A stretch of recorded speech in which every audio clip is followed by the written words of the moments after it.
আসসালামু আলাইকুম সুপ্রিয় দর্শক, আমি নাজমুল আসি প্রেস টিভির পক্ষ থেকে।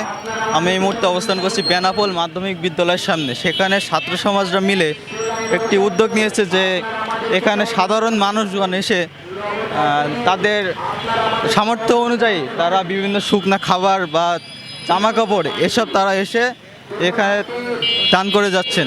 এগুলো সাধারণ শিক্ষার্থীরা যে বেনাপোলের ছাত্র সমাজ এগুলো বন্যার্থদের মাঝে পৌঁছে দেওয়ার জন্য আপ্রাণ চেষ্টা করছে। আমরা ইতিমধ্যে দেখতে পেয়েছি একটি শিশু তার জন্মদিনের যে টাকা উঠেছে সেটি সে এখানে এসে দান করে গেছে। আমাদের এই বাচ্চাটি সে তার জন্মদিনে যে টাকাগুলো গুছাইছে তার জন্মদিন উপলক্ষে সেই টাকাটি আমাদেরকে দিয়েছে যাতে আমরা বন্যায় ক্ষতিগ্রস্ত মানুষদের পাশে দাঁড়াইতে পারি।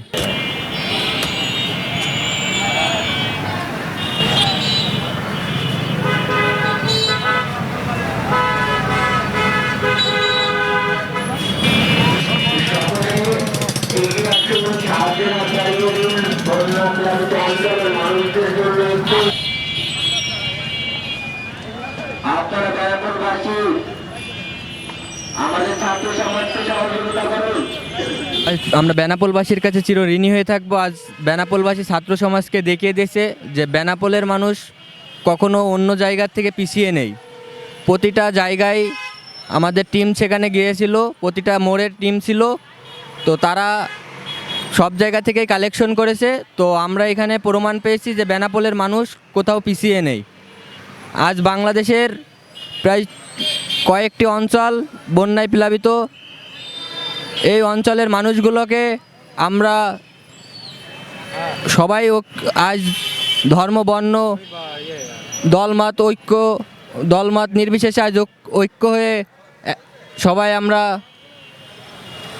তাদের পাশে দাঁড়ানোর জন্য আমরা ছাত্র সমাজ এগিয়ে এসেছি। সাহায্য পেয়েছি ৮৬,২০০, আর সেই সাথে পেয়েছি আপনার ৫০০ বস্তা মুড়ি এবং ৩৭৫ বস্তা চাউল। এর সাথে অনেকেই পুরাতন কাপড় চাপড়, তার যে নিজস্ব বিস্কুট, ভাজা টোস্ট এবং বিশুদ্ধ পানি, এমনকি স্যানিটারি ন্যাপকিন পর্যন্ত দিয়ে আমাদের সাহায্য করতেছে।